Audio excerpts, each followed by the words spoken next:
राधे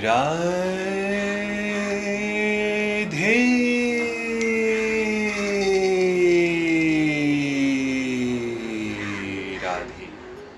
चलिए, आज के अध्याय में हम आपको बताएंगे कि श्री कृष्ण ने अर्जुन को विशेष चक्षु क्यों दिए। मिलकर बोलिए राधे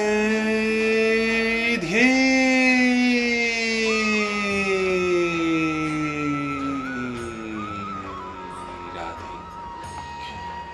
भगवान ने कहा, हे अर्जुन, हे पार्थ, अब तुम मेरे ऐश्वर्य को सैकड़ों हजारों प्रकार के दैवी तथा विविध रंगों वाले रूपों में देखो। अर्जुन कृष्ण के विश्व रूप का दर्शनाभिलाषी था, जो दिव्य होकर भी दृश्य जगत के लाभार्थ प्रकट होता है। फलतः वो प्रकृति के अस्थायी काल द्वारा प्रभावित है। जिस प्रकार प्रकृति प्रकट अप्रकट है, उसी तरह कृष्ण का ये विश्व रूप भी प्रकट तथा अप्रकट होता रहता है। ये कृष्ण के अन्य रूपों की भांति वैकुंठ में नित्य नहीं रहता। जहाँ तक भक्त की बात है, वो विश्व रूप देखने के लिए तनिक भी इच्छुक नहीं रहता। लेकिन क्योंकि अर्जुन कृष्ण को इस रूप में देखना चाहता था, अतः वे ये रूप प्रकट करते हैं। सामान्य व्यक्ति इस रूप को नहीं देख सकता। श्री कृष्ण द्वारा शक्ति प्रदान किए जाने पर ही इसके दर्शन हो सकते हैं। हे भारत, लो, तुम आदित्यों, वसु, रुद्रों, अश्विनी कुमारों तथा अन्य देवताओं को विभिन्न रूपों में यहाँ देखो। तुम ऐसे अनेक आश्चर्यमय रूपों को देखो, जिन्हें पहले किसी ने न तो देखा है न सुना है। यद्यपि अर्जुन कृष्ण का तरंग सखा तथा अत्यंत विद्वान था, तो भी वो उनके विषय में सब कुछ नहीं जानता था।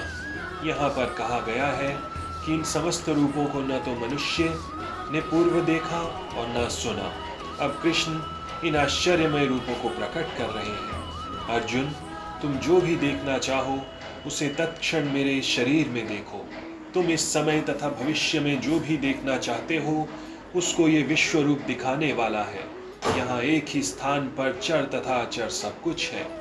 कोई भी व्यक्ति एक स्थान में बैठे बैठे सारा विश्व नहीं देख सकता। यहाँ तक कि बड़े से बड़ा वैज्ञानिक भी ये नहीं देख सकता कि ब्रह्मांड के अन्य भागों में क्या हो रहा है। किंतु अर्जुन जैसा भक्त ये देख सकता था कि सारी वस्तुएं जगत में कहाँ कहाँ स्थित है। कृष्ण ने उसे शक्ति प्रदान की, जिससे वो भूत, वर्तमान तथा भविष्य जो कुछ देखना चाहे देख सकता था। इस तरह अर्जुन कृष्ण के अनुग्रह से सारी वस्तुएं देखने में समर्थ है। किंतु तुम मुझे अपनी इन आंखों से नहीं देख सकते, अतः मैं तुम्हें दिव्य आंखें दे रहा हूँ। अब मेरे योग ऐश्वर्य को देखो। शुद्ध भक्त कृष्ण को उनके दो भुजी रूप के अतिरिक्त अन्य किसी भी रूप में देखने की इच्छा नहीं करता। भक्त तो भगवत कृपा से ही उनके विराट रूप का दर्शन दिव्य चक्षुओं से करना होता है, न कि मन से। कृष्ण के विराट रूप का दर्शन करने के लिए अर्जुन से कहा जाता है कि वो अपने मन को नहीं, अपितु दृष्टि को बदले।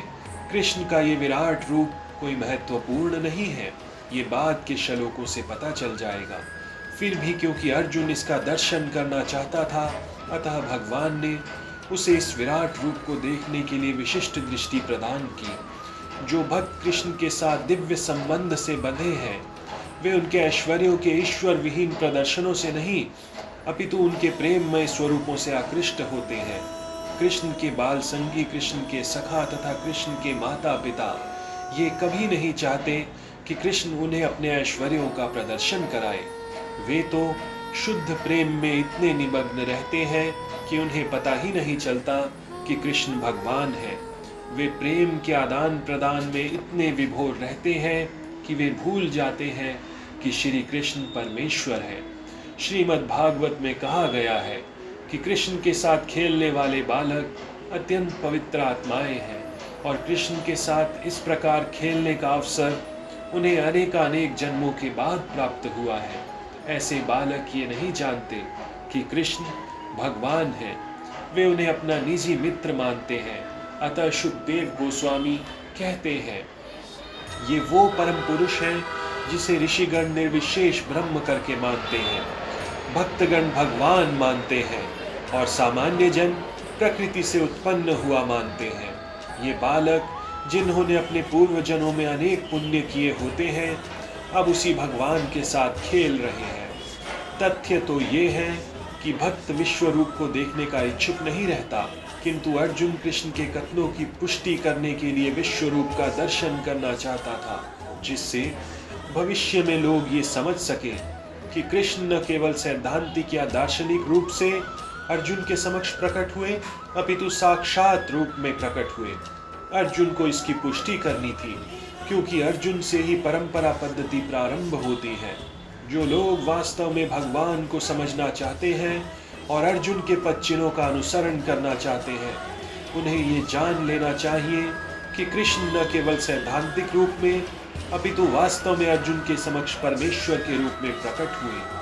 भगवान ने अर्जुन को अपना विश्व रूप देखने के लिए आवश्यक शक्ति प्रदान की, क्योंकि वे जानते थे कि अर्जुन को इस रूप में देखने के लिए विशेष इच्छुक नहीं थे। जैसा कि हम पहले ही बता चुके हैं कि अर्जुन ईश्वर को उस रूप में देखने के इच्छुक नहीं थे, मगर वो आने वाले संसार के लिए ये कर रहे थे। मिलकर बोलिए, हरे कृष्ण कृष्ण कृष्ण हरे हरे, हरे राम राम राम हरे हरे। ओम नमो भगवते वासुदेवाय नमः। ओम कृष्णाय वासुदेवाय हरये परमात्मने प्रणतः क्लेशनाशाय गोविन्दाय नमो नमः। हरे शरणं हरे शरणं हरे शरणं हरे शरणं।